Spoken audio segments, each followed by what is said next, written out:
prendre en charge son destin. À cet effet, la modernisation technologique et industrielle des moyens logistiques et matériels de nos forces de défense et de sécurité, essentielle à notre souveraineté et à notre sécurité collective, est inscrite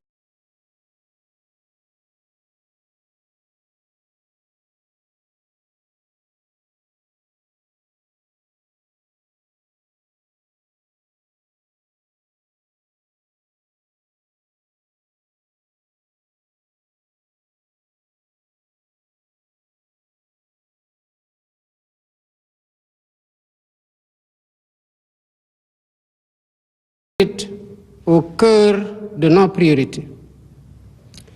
Mes chers compatriotes,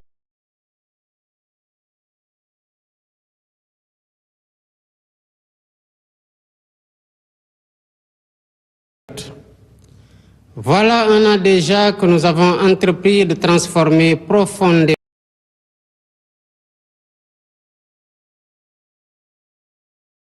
notre pays, en dressant avec rigueur et lucidité un diagnostic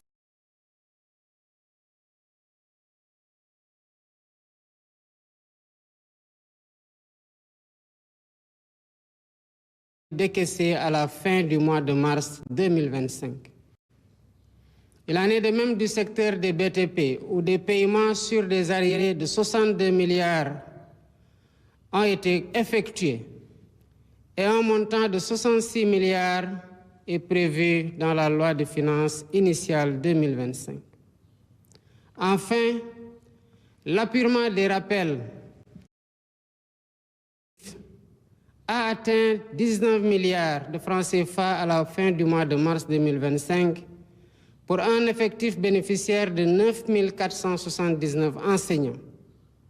Il s'y ajoute des mises en solde concernant 1198 maîtres et professeurs contractuels pour un impact budgétaire annuel de 5 milliards 79.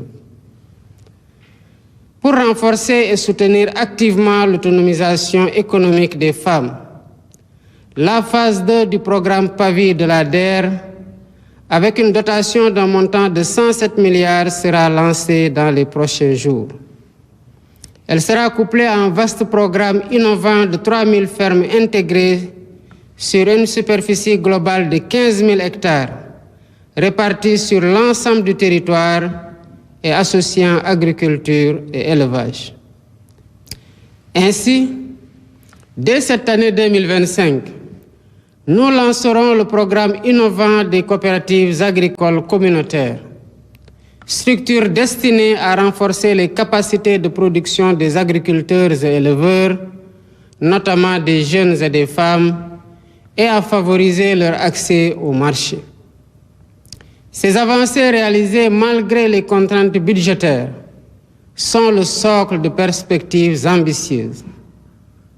Mes chers compatriotes, dans ce contexte marqué par la rareté des ressources, seule la discipline budgétaire, qui n'est pas négociable, nous permettra d'engager avec confiance le redressement indispensable de nos comptes publics. Le basculement intégral très prochain dans le système intégré de gestion de l'information financière permettra également de renforcer l'intégrité des opérations budgétaires et financières et le suivi strict du patrimoine de l'État. Cette stratégie se traduit par nos efforts constants pour alléger concrètement le coût de la vie, avec la baisse continue des prix des denrées de première nécessité, tout en préservant la qualité de vie des Sénégalais en matière de santé et d'environnement. Ces baisses, comme je l'avais annoncé récemment, se poursuivront par la grâce de Dieu. Avec l'entrée récente de notre pays dans l'ère de la production pétrolière et gazière, nous veillerons à ce que les ressources stratégiques soient exploitées dans la transparence et le respect absolu de l'environnement pour le bénéfice du peuple sénégalais. Dans le cadre de la réappropriation de nos ressources, le processus de renégociation des contrats suit son cours normal.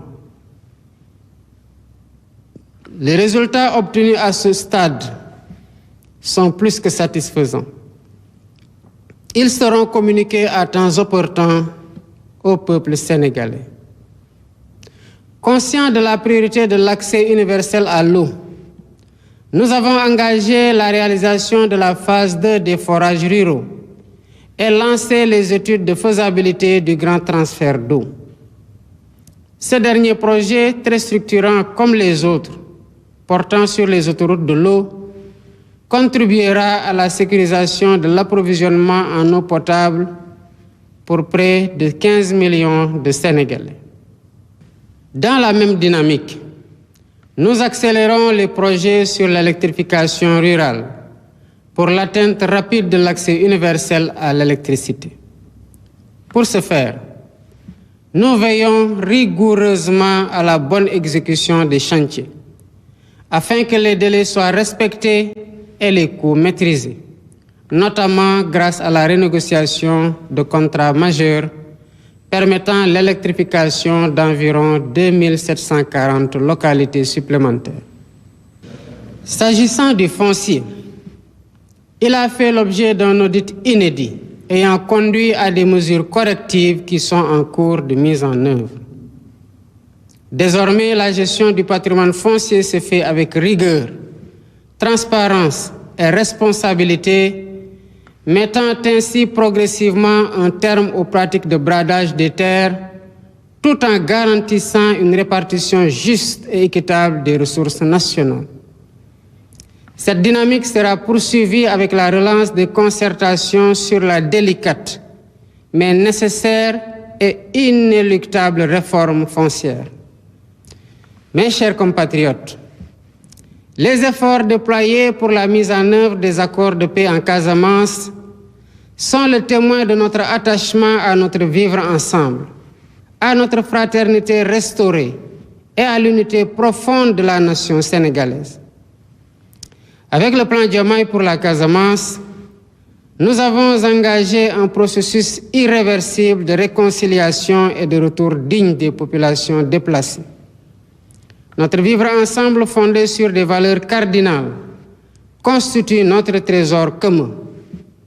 C'est pourquoi la cohésion nationale demeure ma seule et unique boussole. Convaincu que la solidité d'une nation se mesure aussi par sa capacité à dialoguer, j'accorde une importance particulière au dialogue social et à la concertation permanente avec toutes les composantes de notre société. C'est pourquoi j'ai récemment instruit le Premier ministre, M. Ousmane Sonko, d'organiser la grande concertation nationale avec les partenaires sociaux, avec les autorités religieuses et coutumières, la société civile, le secteur privé et l'ensemble des forces vives de la nation. Nous poursuivons sans relâche cette démarche participative et inclusive. Ainsi, nous matérialisons notre engagement à garantir une cohésion nationale toujours renforcée, fondement indispensable du Sénégal juste, solidaire et prospère auquel nous aspirons tous. Il me plaît ainsi d'informer le peuple sénégalais que les lois sur la transparence sont finalisées et mises dans le circuit pour leur examen prochain en Conseil des ministres. Par ailleurs, les travaux du comité ad hoc chargé